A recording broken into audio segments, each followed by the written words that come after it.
Malapit nang dumating si Da Xiaoji. Bilisan niyo ang kilos.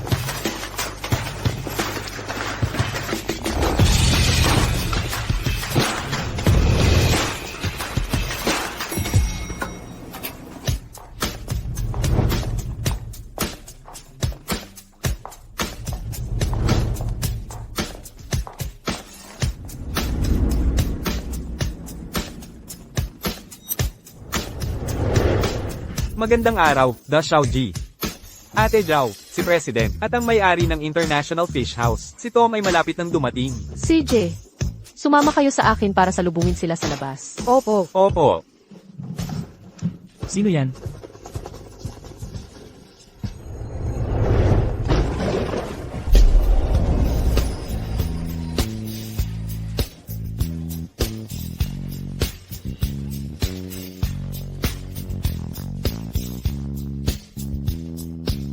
Da, Xiao, Jai. Wugang. Nanunukli ka na naman kay Da Xiaoji. Nagbabasa lang ako ng libro, Ang Matanda at ang Dagat. Baliktad mo pa nga hawak ang libro, ayaw mo pang aminin. Ang tawag dito, pinagmamasdan ko lang. Ano bang alam mo ha? Ate Bingbang, dumating na ang mga pain ngayong buwan. Ito ang sample, pakipirmahan mo.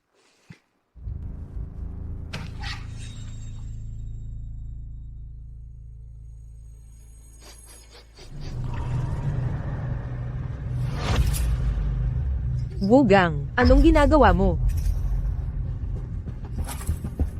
Hindi pwedeng pumirma. Medyo iba ang amoy ng mga pain na ito. Bilisan mong sabihan si Da Xiaoji. Iba ang amoy.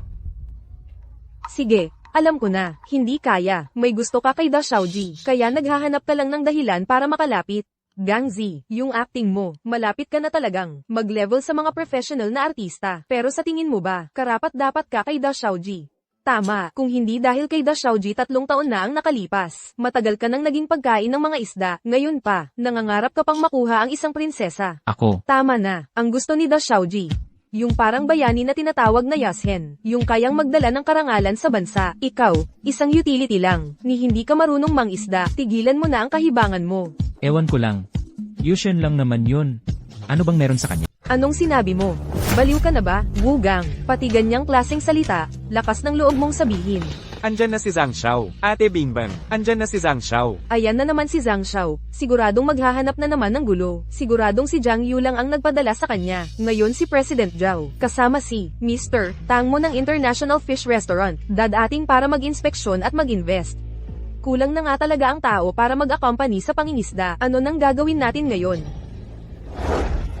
Sino sa inyo ang gustong sumama kay Zhang Xiao? Doblihin ang sahod. Kahit doble pa ang sahod, hindi pa rin ako pupunta. Noong huling beses na sinamahan ni Xiao Zhou si Zhang Xiao sa pangingisda, pinahiya ni Zhang Xiao si Xiao Zhou sa harap ng dalagang amo. Walang nahuli. Tapos binugbog pa. 3 araw hindi makabangon sa kama. Si Zhang Xiao, mahina na nga, ang taas pa ng pride. Masama pa ugali. Siguradong may mangyayaring masama kapag sumama ka sa kanya. Wugang, hindi mo ba sinasabi na kahit si Yashen, wala kang pakialam, ikaw na lang sumama kay Zhang Xiao sa pangingisda. Ikaw, kung hindi mo kayang pumunta, hindi ka karapat dapat magkagusto sa dalagang amo natin. Andyan din pala si dalagang amo. Lalaki ka. Huwag mong sabihin hindi mo kaya. Pangingisda lang naman yan.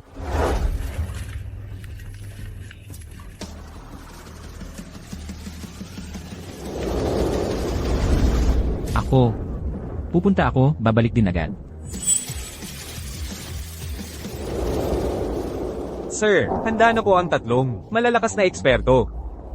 Dumating na po sina Tang Mo at Zhao Dahan. Nasa Flying Fish Club na sila, di ba? Oo nga, sir. Kapag nakuha ni Zhang Yu yan, ang suporta nila, baka maging problema po sa inyo. Si Zhao Dahan ay matalik na, kaibigan ng tatay ko noon, hindi niya pababayaan, ang Flying Fish Club. Tungkol naman kay Tang Mo, ang habol lang niya ay kita, kumuha ako ng 3 eksperto. Siguradong, makukuha ko ang approval niya. Kapag nakuha ko na ang investment ni Tang Mo, wala nang kahirap-hirap.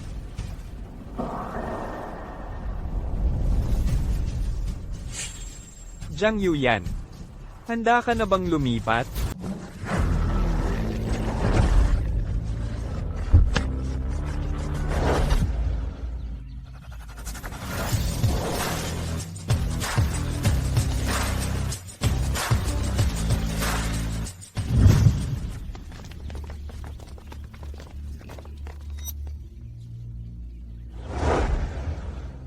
Zhao Shu. Itong taong ito, ang may-ari ng International Fish Village, si Ginoong Tangmo. Si Ginoong Tangmo ay dumating ngayon, may balak siyang mag-invest sa mga fishing club dito sa bansa. Ginoong Tangmo. Itong taong ito naman, ay ang boss ng Paiyu Club, si Jiang Yuyan. Ginoong Tangmu. Narinig ko na kamakailan lang ay nag-invest kayo sa isang proyekto na nagkakahalaga ng bilyon-bilyon. Sa kabila ng sobrang abala ninyo, naglaan pa kayo ng oras para bisitahin ang club namin. Ikinararangal namin ito. Miss Jiang. Narinig ko na dito raw, ang pinagmulan ng Diyosa ng Pangingisda. Nakita mo na ba ang Diyosa ng Pangingisda? Idolo ko ang Diyosa ng Pangingisda. Nung nawala siya ng 3 taon, patuloy din akong naghanap sa kanya. Kung matutulungan tayo ng Diyosa ng Pangingisda, ang International Fish Village, pwedeng lumaki ng 100 beses pa. Ang Diyosa ng Pangingisda, talaga bang ganun siya kagaling? Ang Diyosa ng Pangingisda, hindi lang siya ang pinakamagaling sa buong mundo, ginawa pa niyang mag-isa. Na tumaas ng 10 beses ang kita ng buong Longbo Fishing Grounds. 10 beses? Hay! Tama nga. Noon, kahit nag-alok ng bilyon-bilyong halaga ang mga pinakamalalaking grupo, hindi pa rin nila nakuha ang taong iyon. Paano naman siya mapupunta dito? Ate, naayos ko na lahat sa fishing grounds. Zhao Shu, Ginoong Tangmu, dito po tayo. Tuloy po.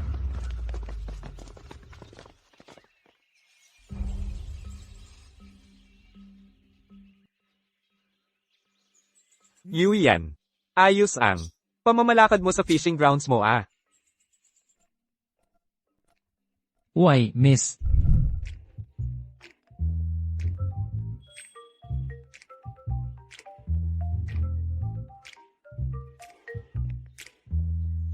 Hoy, Wugang, saan ka ba napunta? Si Zhang Xiao, nainip na sa kakahintay. CJ, pupunta na ako agad. Miss, mauna na ako at mag-asikaso.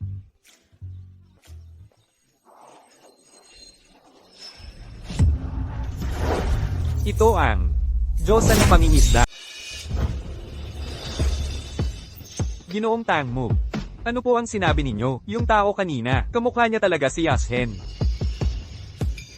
Ginoong Tangmo, ang pangalan niya ay Wogang. Isa lang siyang empleyado dito sa club natin. Isang hamak na trabahador lang.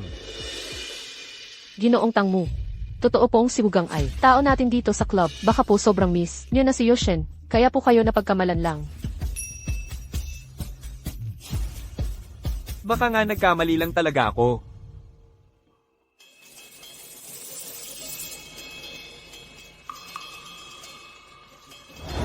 Lagpas kalahating oras na, naghihintay pa kami sa pangingisda. Bakit hindi pa siya dumarating?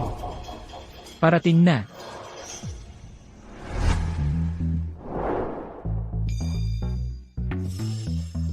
Wugang, saan ka ba galing?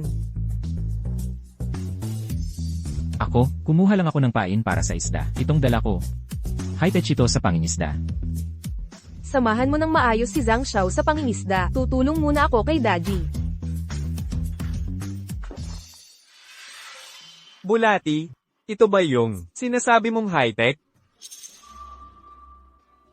Zhang Xiao, maganda talaga ito. Subukan mo muna, malalaman mo.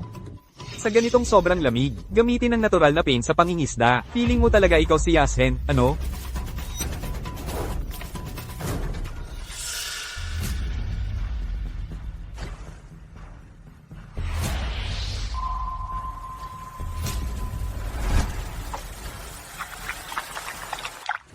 Gago ka. Sino bang nagturo sa'yo ng ganyang paraan ng pangingisda? Kung gusto mong mangisda, una dapat maghanda ng pain sa lugar. Ginamit mo lahat ng paint ko, tapos tinapon mo lang sa tubig. Kapag wala kang nahuling isda, ako mismo magtatapon sa'yo sa tubig para maligo ka dyan.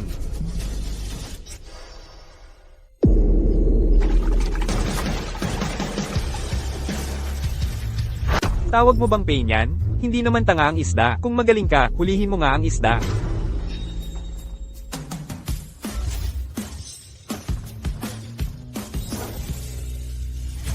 Hoy, nakahuli ka talaga ng isda. Zhang Xiao, ito ba yung gusto mo? Malaking tilapia ba ito? Pinapunta ako ni Jiang Yu lang para manggulo, pero hindi niya sinabi na may ganitong kagaling sa Payu Club. Isda lang naman yan, di ba? Kung ikaw ang Diyos ng pangingisda, dapat mapalapit mo lahat ng isda dito, yun ang tunay na galing. Kung magaling ka, hulihin mo silang lahat. Mapalapit mo lahat ng isda.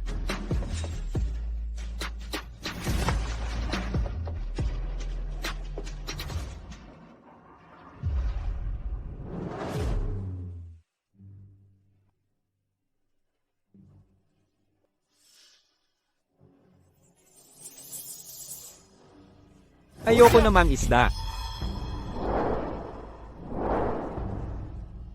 Boss Jiang, may isda ba talaga dito, sa fish farm ninyo? Yuyan, ano ba talaga ang nangyayari dito? Kami ni Ginoong Tang mo, matagal na kaming nangingisda, wala man lang kaming nakitang anino ng isda. Uncle Zhao, ang dami nating isda dito, libo-libo ang kilo. Imposibleng walang mahuli kahit isa. Tama, ilang araw na rin tayong hindi nagpapakain ng isda. Ate.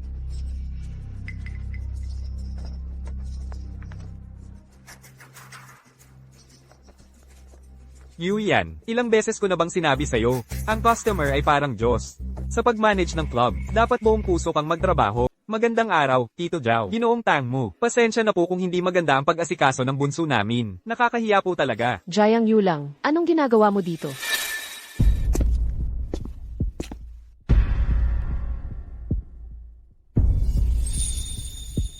Yuyan.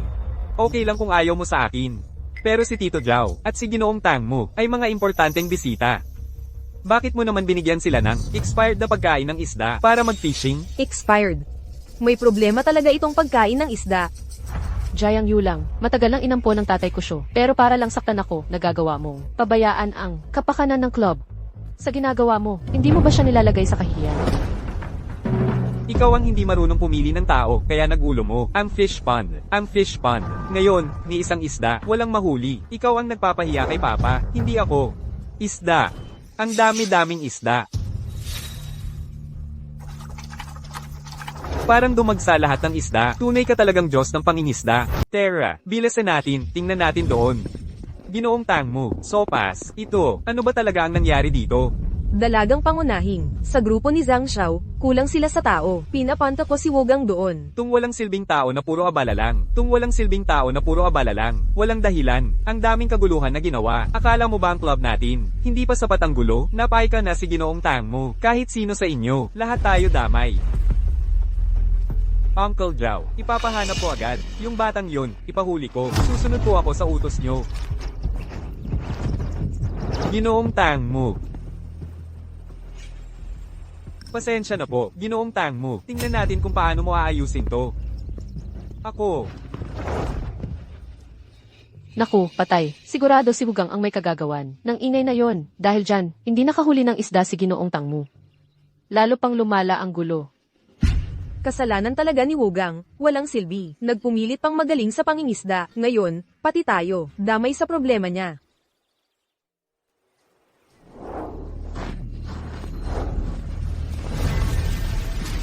Sino ang nakahuli ng isda na to? Ako ang nakahuli niyan, pare. From di ka kasi. Tingnan mo kung ano, ang tunay na galing.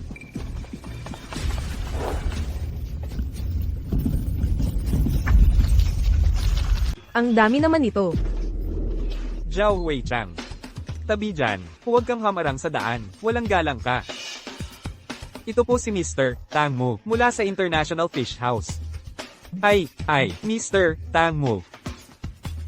Ikaw lang ang maingay dito kanina. Nahahadlangan mo ang pangingisda ni Mr. Tang mo. Ha? Hindi po ako yun. Mr. Tang mo. Ang tatay ko po ang chairman ng Zhangxi Group. Matagal na po tayong may business partnership. Oo, siya nga. Siya po ang dahilan. Yang batang yan ang nakaubos ng lahat ng isda dito sa fish pond. Kaya hindi ka na makahuli ng isda. Jiang Xiao, tulungan mo naman akong magsalita. Ah, magkakampi pala kayo. Tang mo, wag po kayong magalit. Hindi niya alam na pupunta kayo dito para mangisda. Kaya kayo na-offend niya. Uy, kakagat na. Ikaw ba ang nakahuli ng mga isda kanina? Tang mo, isa lang siyang ordinaryong utility. Staff dito sa club namin. Dei Xiaojai. Dai Xiaoji, anong ginagawa mo dito? Hoy, bata, lumuhad ka na agad sa harap ko, Wogang. Bilasan mong humingi ng tawad kay Mr. Tang Mo. Kapag nahuli ka pa, kahit club natin hindi ka, na kayang protektahan. Wala naman akong kasalanan, bakit ako hihingi ng sorry? Ako naman ang nakahuli ng mga isda. Anong problema doon? Mr. Yashen, sa wakas, nahanap din kita. Wugang ang Diyos ng pangingisda. Imposible. Hindi talaga posible yan. Mr. Tang Mo, sigurado akong nagkamali ka. Ang Diyos ng pangingisda ay ang pinakamagaling sa mundo ng pangingisda. Itong batang to, isa lang siyang tagalinis dito, hindi siya ang Diyos ng pangingisda. Dinududa mo ba ako? Kaya kung paalborutihin ang lahat ng isda sa palaisdaan, kaya ko ring mahuli lahat ng isda sa isang tira lang. Ang tanging makakagawa nun ay ang Diyos ng pangingisda. Mr. Tang Mo, baka naman, pwede mong tingnan ulit ng maayos, hindi ako pwedeng magkamali. Mr. Diyos ng pangingisda, basta pumayag ka lang, na gamitin ang pangalan mo sa International Fish House. Bibigyan kita ng 10 bilyon kada taon, hindi 100 bilyon. 100 bilyon. Miss Dazoxy, nakalimutan kong sabihin sa'yo kanina, may problema sa mga pain ng club natin. Mga pain. Mga pain. Hindi siya ang Diyos ng pangingisda. Mr. Tang Mo, yung mga isda kanina, siguradong naakit lang yon ng mga expired na pain. Kung hindi, gamit lang ang bulate na, natural na pain. Hindi mo mahuhuli ang isda. Ah, ganun pala. 3 taon na ang nakalipas, minsan ko nang nakita, ang Diyos ng pangingisda mula sa malayo. Baka nga nagkamali ako ng tingin. Uncle Zhao. Hindi talaga marunong. Magpatakbo ng club si Yuyan. Kung magpapatuloy pa to, lahat ng bigatin sa mundo ng pangingisda, magagalit sa atin. Siguradong magsasara ang club. Ako at ang tatay mo noon, magkumpare kami. Ayokong makita, nasayangin lang. Ang pinaghirapan niya habang buhay. Pumunta si Mr. Tang Mo ngayon, para mag-invest sa mga fishing club dito sa bansa. Uncle Zhao, dinala ko ang mga eksperto. Lahat sila magaling mangisda. Siguradong matutuwa si Mr. Tang Mo. Makukuha natin ang investment. Pero ano? Gusto kong ako ang mamahala sa buong fishing club. Zhao Shu, huwag po kayong makinig sa kanya ng isang panig lang. Kung hindi dahil sa kanya na nagbulsa ng pera, hindi sana malulubog sa problema sa pera ang club. Dai Xiaoji, kahit ano pa ang piliin mo, palagi akong nasa panig mo. Jiang Yu lang. Ang club na to ay buong buhay, na pinaghirapan ng tatay ko. Hindi kailanman mangyayari, na mapunta to sa kamay ng katulad mo. Jiang Yu lang. Hahamonin kita sa laban ng isda at dragon. Laban ng isda at dragon. Ang laban ng isda at dragon. Ang pinakamatandang paraan ng paglalaban sa mundo ng pangingisda dito sa Longwo. Parehong panig ay maglalaro ng 3 round. Ng pangingisda, ang mananalo, may karapatang magpas siya. Sa kapalaran ng talunan, buhay o patay. Jiang Yu lang. May lakas ka bang tanggapin? Akala mo ba, sa tulong ng isang hamak na trabahador, matatalo mo ako? Hindi ka ba masyadong inosente? Zhao Shu, Mr. Tang Mo, pakiusap, kayo pong dalawa ang maging saksi, para kung sakaling may matalo, hindi na magdadahilan. Sige, walang problema. Sanay na rin akong magdesisyon ng panalo-talo sa mga international na laban, ng mga world class, na pro. Magtiwala lang kayo. Hindi ako magpapadala sa bias. Dahil pumayag na si Mr. Tang Mo. Ako na ang magbibigay ng tema. Salamat po, Zhao Shu. Salamat po, Mr. Tang Mo. Panahon na para ipakita ang tunay na galing.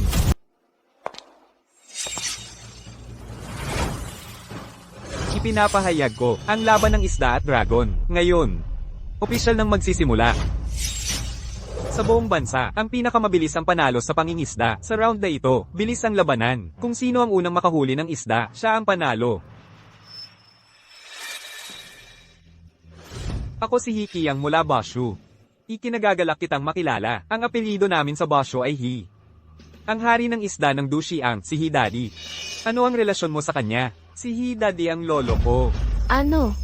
Isa ka palang tagahin na pamilya. Miss, malakas ba talaga ang pamilya Hinayan? Ang pamilya He ay kilalang angka ng mga mangingisda sa Bashu. Sabi-sabi, si Hidadi raw ay nakipagtagisan pa sa Diyosa ng mga mangingisda. Ayon sa mga kwento, ang mga susunod na henerasyon ng pamilya He ay kailangan munang talunin ang kasalukuyang hari ng isda bago sila makalabas ng Bashu. So, nanalo ba sa huli si Hidadi? Sa huli, si Lolo He, habang kumakain ako, palihim siyang nakahuli ng 2 isda. Pwede na ring sabihin kalahating master siya. Akala niya siguro siya na ang diyosa ng mga mangingisda. Ate, ako na. Simula bata pa ako. Sa pangingisda, hindi pa ako natakot kanino man. Ako si Zhao Zihan. Malakas ang agos ng tubig sa Dujiang. Doon talaga mahirap manghuli ng mabilis na isda. Zihan, hindi ka pwedeng sumali sa round na to. Wugang, may kumpiyansa ka bang? Matalo si Hikyang. Ate, si Wugang kaya niyang makahuli ng isda. Depende lang talaga sa swerte. Isa lang naman siyang simpleng utility worker. Kalaban pa niya ang hari ng mga mangingisda. Siguradong talo siya dyan. Oo nga, Miss Daji, sa harap ng tunay na galing, wala talagang kwenta ang swerte. Hari ng mga mangingisda ang kalaban nila. Kung si Zhao Xiaoyi ang ay lalaban, baka may pag-asa pa. Tama, pero kung itong batang to ang ipalit, siguradong talo na. Wugang, naniniwala ako sa'yo. Miss Deji, seryoso akong gagawin to. Ngayon, hindi na talaga ako atras para lang kumain. Ikaw na naman, puro yabang ka lang naman. Simpleng utility, worker lang. Anong silbi ng pagiging seryoso mo? Kung ang pagiging seryoso lang ang kailangan, edi sana lahat tayo, hari ng mga mangingisda na. Ang taong to, sobrang kampante at kumpiyansa. Sigurado akong siya ang diyosa ng mga mangingisda. Hoy bata, ako si Dushi ang hari ng mga mangingisda, pinakamabilis manghuli sa Longwo. Hikiyang, sino ka ba? Ako ang number 1 utility. Worker ng Flying Fish Club. Yuyan, wala na bang tao sa club nyo? Nagpadala lang kayo ng tagalines dito. Isang simpleng utility boy lang. May karapatan ba siyang makipagsabayan sa akin? May nagsabi ba na bawal mag-fishing ang utility boy? Alam ko, ang pamilya nyo, He, nagsimula sa pagbebenta ng isda, di ba? Hoy, bata, ang tapang mo ah. Naglalakas loob kang insultuhan ako. Insultuhin ka. Hindi ka pa karapat-dapat. Sige, may lakas loob ka bang magdagdag ng pusta sa labas ng laro? Pwede. Ano ang pustahan? Kapag natalo ka, maging assistant fisherman ka sa akin ng 20 taon. Tulungan mo akong manghuli at maglagay ng pain. Ano, 20 taon? Wugang, huwag mong tanggapin yan. Duwag, natatakot ka ba? Hindi ba't sobra naman yan? Tatanggapin ko ang hamon mo. Pero kung ikaw ang matalo, dapat buong puso kang sumunod sa aming si Miss Daxiao. Grabe, nagpapasikat lang yang tao na yan. Kapag natalo siya, pati tayo mapapahiya. Hoy, bata. Wala kang alam sa lakas ng Fishing King.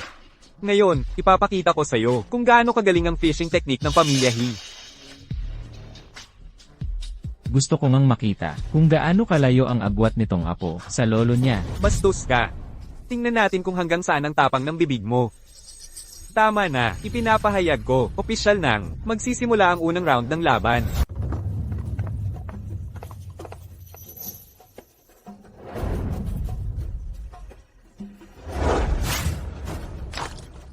Kung saan ituro, doon tumatama ang tumpak na hagis ng pamilya He. Talagang hindi matatawaran ang kanilang reputasyon. Ito na ba ang hari ng mangingisda ng Duxiang? Sobrang astig talaga.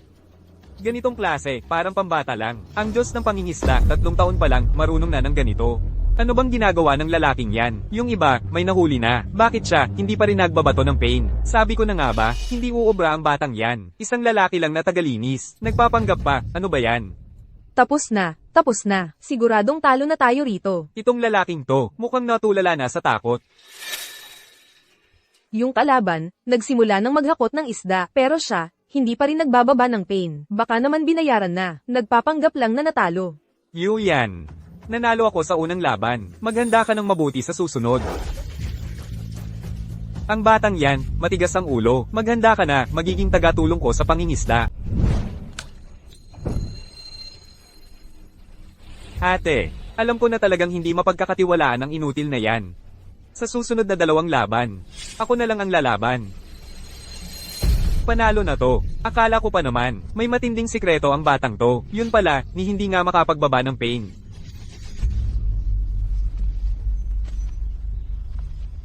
Ginoong Tangmu, Pangulo Zhao. Narinig nyo naman kanina. Basta ako ang manalo. Magiging katulong ko sa pangingisda ang batang to. Hindi kaya siya talaga ang Diyos ng pangingisda? Ate, hindi mo dapat siya pinasoli. Yang inutil na yan, puro kahihiyan lang ang dala sa atin. Naniniwala ako sa kanya. Hintayin pa natin ng konti. Miss Jiang, Ano pa bang hihintayin? Kita-kita na ang resulta, di ba? Natalo, tanggapin na lang. Kung mapapalo, tumayo ng maayos. Sige, hintayin nyo pa. Kapag nawalan na kayo ng pag-asa, titigil din kayo. Miss, huwag kang mag-alala. Tayo ang nanalo. Ni hindi mo nga ibinaba ang pain mo. Paano ka mananalo? Hoy, bata, tigilan mo na ang panaginip mo. Hindi. Naibaba niya ang pain niya sa tubig. Kailan?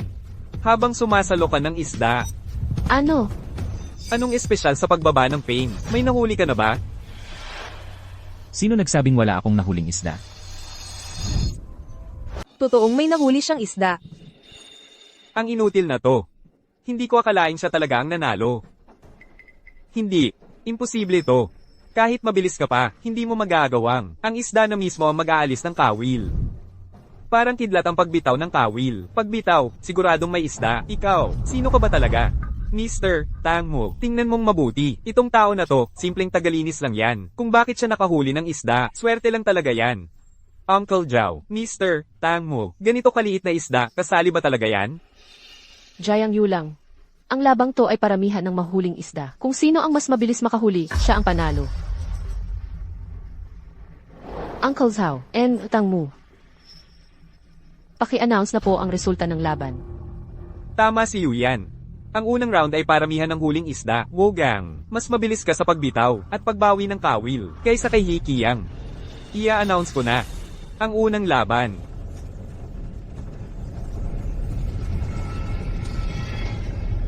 Panalo si Wogang.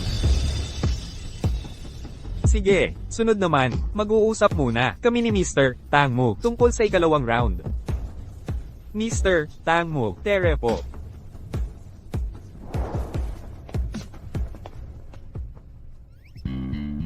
Ayos. Panalo tayo. Hindi ko inasahan. May galing ka pala talaga.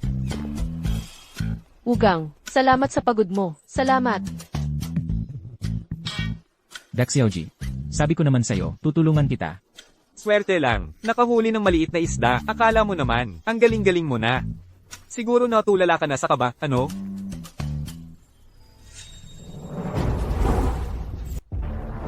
Ano bang doji ang yuwang yan? Nagbayad ako ng malaking halaga para sa'yo, pero mas walang silbi ka pa kaysa sa isang simpleng tagalinis. Para saan ka pa? Boss Jiang, nagkamali ako. Hindi ko nakuha, pero sigurado akong hindi siya. Basta-bastang tagalinis lang. Bigyan mo pa ako ng isa pang pagkakataon. Sigurado akong mananalo ako. Hindi lang siya ordinaryong tagalinis. Siya ang pinakaunang tagalinis, ganun ba? Wala ka ng pagkakataon. Ihagi siya palabas dito. Tigil. Tigil, tignan natin kung sino ang magtatangkang gumalaw sa akin. Mga tao ng Fiu Club. Mga kasama ninyo. Hoy, bata, sinadya mong manggulo. Ano? Tama, nagpusta kami sa labas ng laro, natalo siya. Kaya ngayon, kasama na namin siya. Sa Fiu Club. Ayos. Sige, hayaan ko muna kayong magmayabang dyan. Pag nanalo ako sa Yulong Duel, gusto kong lahat kayo lumuhad at magmakaawa sa akin. Saka mo na sabihin yan pag nanalo ka na.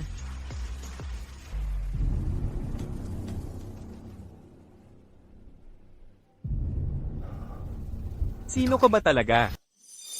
Sino ka ba talaga? Talo ka na. Pumayag lang akong matalo dahil pumusta ako. Ganun lang ka-simple. Hindi tama yan. Sino ka ba talaga? Para sa isang baguhan na katulad mo, importante ba kung sino siya? Oo nga, kuya. Mas magaling pa si Xiaogang kaysa sayo. Itong hari ng mga mangingisda, baka ikaw lang ang nagdeklara niyan sa sarili mo. Ginoong He. Ayos ka lang ba? Ayos lang ako. Tanggap ko ang pagkatalo. Handa akong sumunod. Flying Fish Club.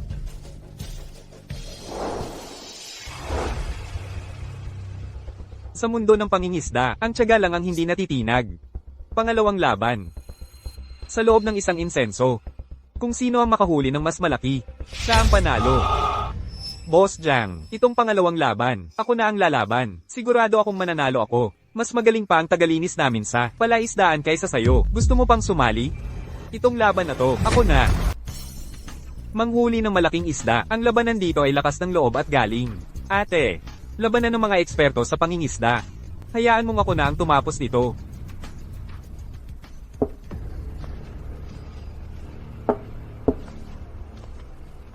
Tol. Hindi ako tulad ng inutil na yon. Gusto mong manalo, hindi yan ganon kadali. Itong taong to, grabe, bulag pala siya. Jiang Xiao, pinapasabak mo ang isang bulag, parang sumuko ka na rin, pareho lang yan. Oh, dalagang amo, bulag nga, siguradong panalo na si Zhao Xiaoyi dito. Sayong siyasi. Itong tao, 10 taon na ang nakalipas. Nakahuli siya ng isang isda na 10 kilo ang bigat. May galing din naman pala. 10 kilo. Wala yan, walang kwenta. Sa Jiangnan Province, ang may hawak ng record sa pinakamalaking huling isda, si Zhao Xiaoyi. Siya, bulag lang. Paano siya mananalo? Tama ka dyan. Tol, matuto kang mabuti, tignan mong maigi. Ito ang tunay na diskarte sa pangingisda. Zihan, sabi ni Wugang, malamang eksperto tong taong to. Huwag kang masyadong magpakampante, ha? Ate, yung inutil na yon puro yabang lang. Basta nandito ako. Relax ka lang.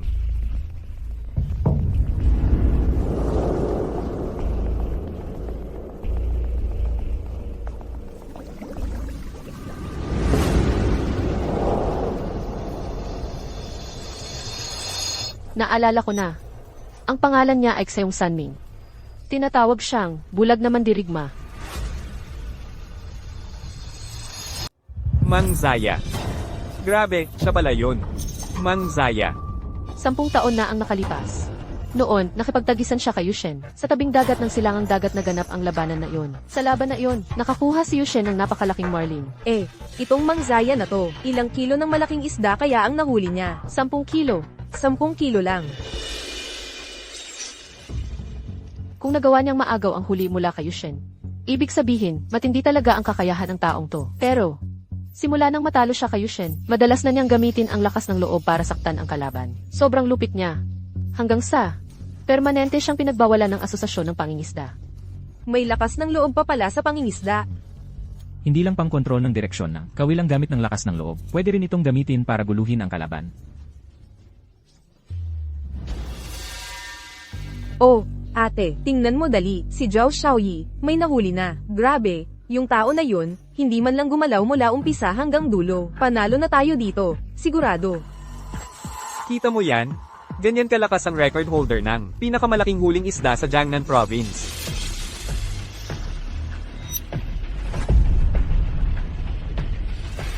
Ingat!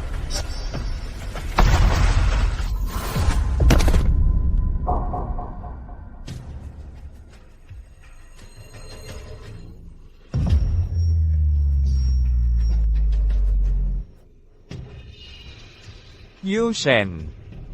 Yushen. Si Yushen na ang gumalaw. Tapos na ang oras.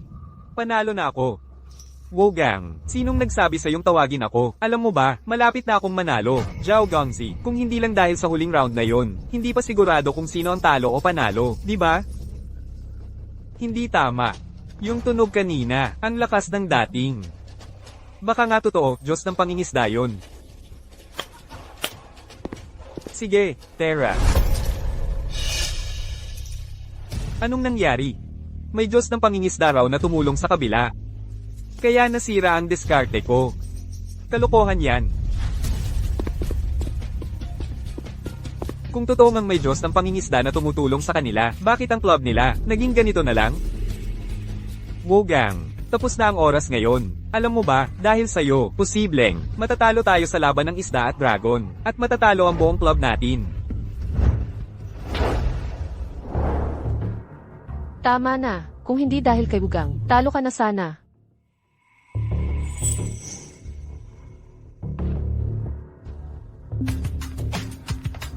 Ikalawang laban. Panig ni Jiang Yu yan, walang nahuling isda. Inaanunsyo ko. Panalo ang panig ni Jiang Yu lang. Kasalanan mo to, ang baho-baho mong inutil. Walang dahilan para sumigaw ka ng kung ano-ano. Kasalanan mo kasi ang gulo-gulo mo sa tabi. Kung hindi dahil sa'yo, panalo na sana si Zhao Gongzi natin. Nakakainis makita ka. Malas ka talaga. Umalis ka na nga.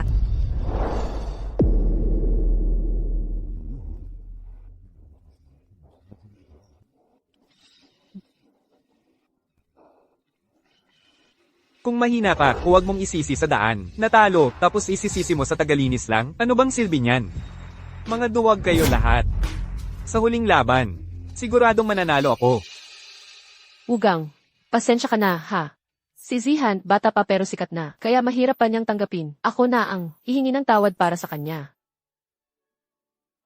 3 taon na ang nakalipas. Kung hindi dahil kay Dax Xiaoji na nagligtas sa akin, matagal na sana akong nalunod at naging pagkain ng isda sa dagat. Huwag kang mag-alala, sa susunod, ako na ang bahala.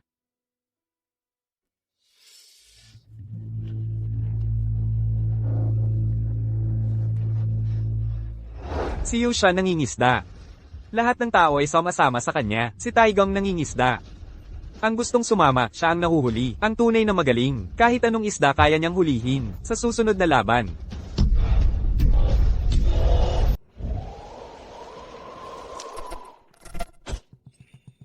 Ate, tingnan mo, ang daming palakang bukid oh.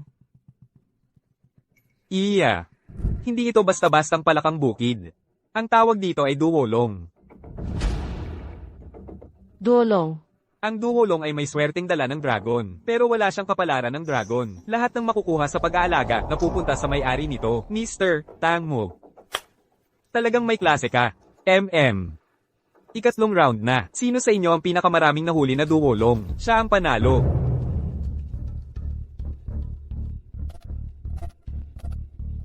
Itong duwolong. Alaga ito ni Mr. Tang Mo. Inayusan at inalagaan ng todo. Hindi kumakain ng kahit ano kundi cordyceps. Hindi rin kumakain kung hindi Australian lobster. Hindi mo basta-basta mahuhuli yan. Pinapakain ng cordyceps at Australian lobster ang palakang bukid. Sa buong mundo, malamang si Yashen lang at si Mr. Tang Mo ang may ganitong kalaking gastos. Probinsyano. Sister, ihanda mo na ang transfer contract, ang FIU Club. Akin na talaga yan. Jayang Yulang. Huwag kang umasa. Hanggang hindi ka pa napapahamak, hindi ka titigil. Ngayon, ipapakita ko sa inyo kung ano ang tunay na master skills. Mr. Chen.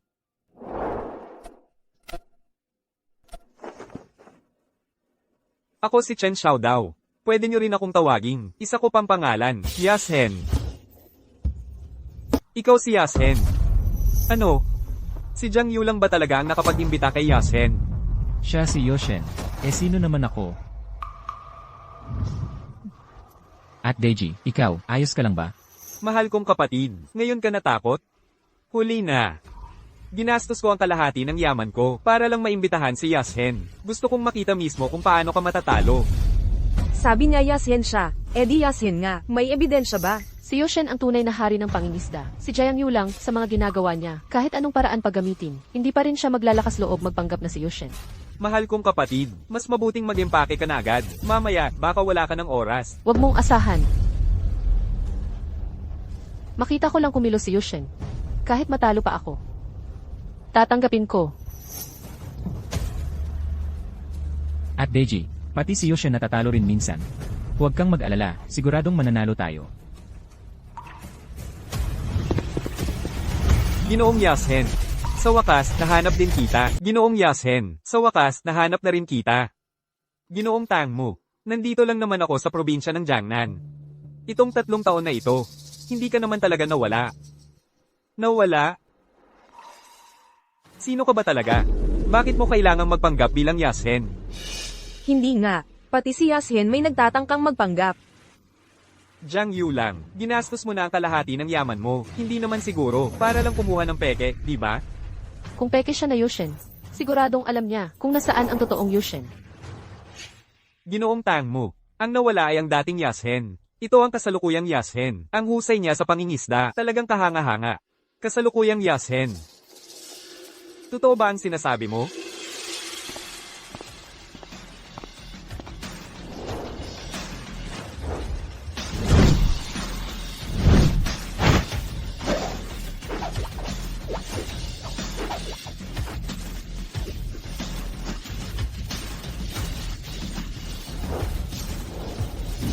Ang natatanging teknik ng Yashen, parang mabilis na kutsilyo na nagpuputol ng gulo. Ginoong Tang Mo. Ang lahat ng kaya ng dating Yashen, kaya ko rin. At kahit ang hindi kaya ng Yashen, kaya ko pa rin. Ito ang kasalukuyang Yashen. Ang bilis talaga. Nakakamangha talaga, nakakabilib. Talagang hindi matatawaran si Yashen. Kung ganoon, Maghanda na ang magkabilang panig, at tiyakin na ang mga sasabak. Ate, huwag kang mag-alala, ako na ang bahala. 10 taon na akong nangingisda, wala pa akong nakalaban na pumantay sa akin. Kahit siya pa ang Diyos ng pangingisda, hindi ako natatakot. Broad. Kahit konti lang ang galaw ko, iyon na ang pinakamataas na kaya mong marating. Ikaw lang naman, ang magiging tuntungan ko lang. Ikaw. Tama ka.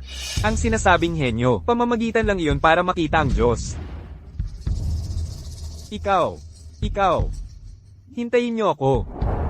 Ate. Kahit anong piliin mo, ate, lagi akong kakampi mo. May talo rin ang Diyos ng pangingisda. Huwag kang mag-alala, siguradong mananalo tayo. Wugang, sa laban na to, gusto kong ikaw ang tumulong sa akin. Ate. Baliw ka na ba? Diyos ng pangingisda ang kalaban. Isa lang siyang utility boy, anong magagawa niya sa laban? Oo nga, ate, si Wugang kumpara kay Zhao Xiaoyi. Walang-wala talaga. Pag siya ang lumaban, siguradong talo tayo. Ang resulta ng laban na to, nakasalalay ang kinabukasan ng club. Kaya naman,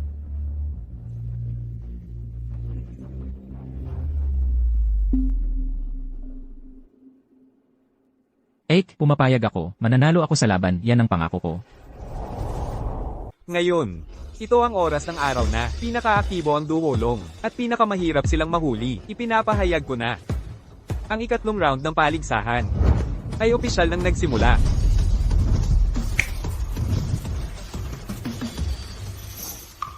Ano yun? Probinsyano. Ito ang Arctic na hipon. Ang presyo nito, may hahambing sa Australianong lobster at cordyceps, mga top tier na sangkap. Gamitin yan pang pain. Sobrang luho naman yan. From D, hindi mo ba narinig si President Zhao? Itong mga duwolong, hindi kakain ng cordyceps, hindi rin papatol sa Australianong lobster. Wala kayong pain, paano kayo makakahuli?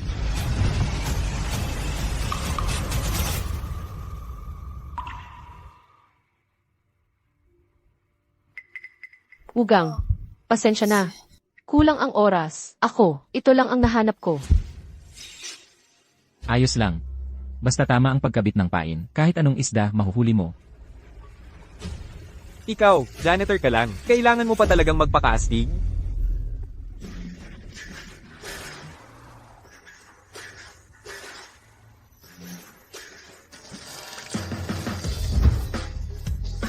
Boss Jiang, huwag kang mag-alala. Mamaya, hindi na siya makakatawa.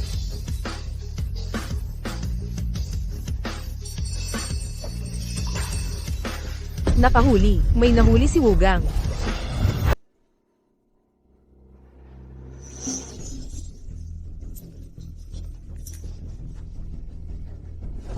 Tol, tingnan mo ng maigi. Ako, ito ang tunay na duwolong. Unang tira pa lang, pumasok na agad. Kapag nagpatuloy ng ganito, siguradong talo na ang inutil na to.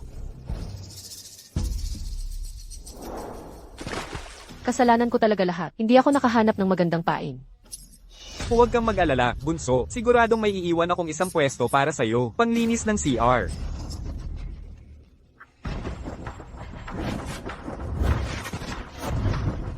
Grabe. Ano to? Sunod-sunod walang tigil. Ito na nga ang Diyos ng pangingisda. Ang galing ng pangingisda ng taong to, mas daang beses pa, kaysa sa lolo ko.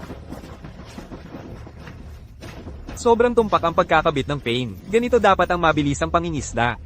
Sa panahon ngayon, malamang tanging dating Diyos ng pangingisda lang, ang pwedeng tumapat dito.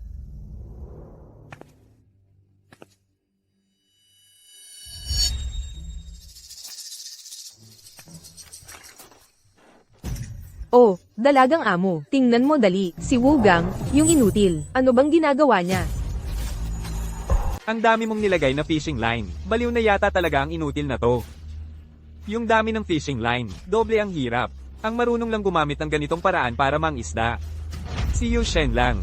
Nagkaroon ako ng pagkakataon na makita si Yu Shen na nangingisda. Pareho na pareho ang kilos niya sa ginagawa ng taong ito. Posible kaya na siya? Hindi. Imposible. Itong bata na to, ordinaryong tagalinis lang naman yan. Nagpapanggap lang na magaling. Akala mo kung sino na. Hoy, bata, itong mga duwolong, lahat sila sobrang aktibo ngayon. Kahit ako, hirap gawin, ang makahuli ng maraming isda sa isang hagot. Hindi mo kaya, pero hindi ibig sabihin na hindi ko kaya. Kahit si Yushen, hindi nagagawa. Pero ikaw, kaya mo, mas magaling ka pa kay Yushen? Nahuli niya, si Wugang, totoong may nahuling isda. Yung fishing rod, sobrang baluktot na, hindi yan duo long, imposible. Baka naman dahil, sobrang dami ng fishing line, naipit lang sa pagitan ng mga bato? Hindi. Ang nahuli, duo long ko yan.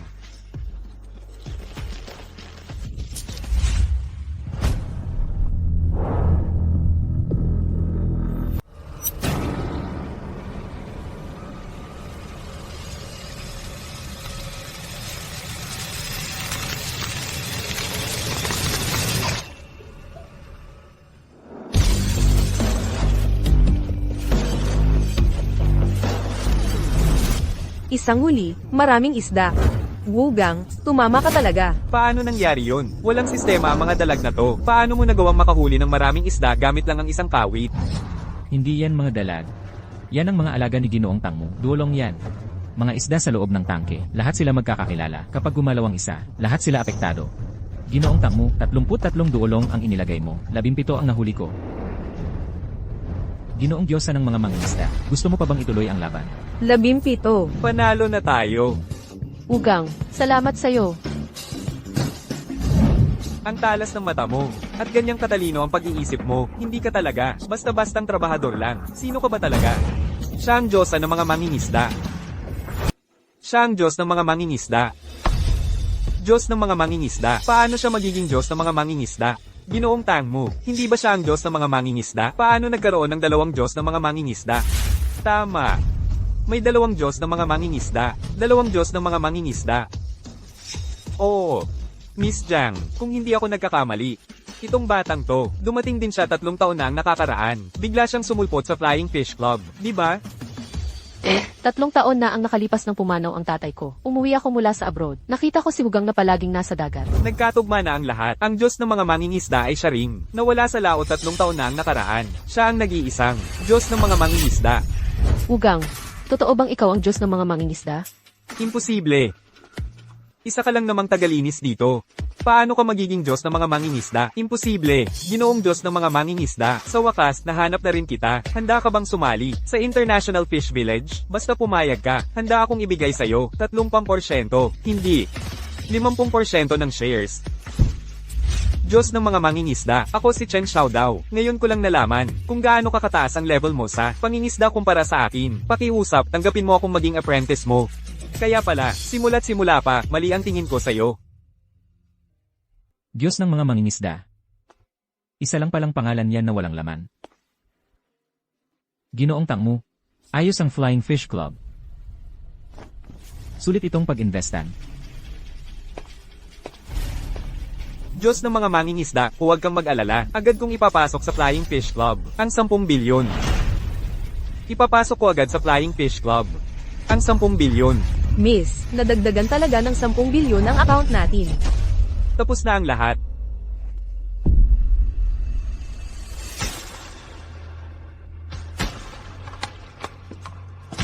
Wugang, saan ka pupunta? International Sea Fishing Competition. Panahon na para bumalik.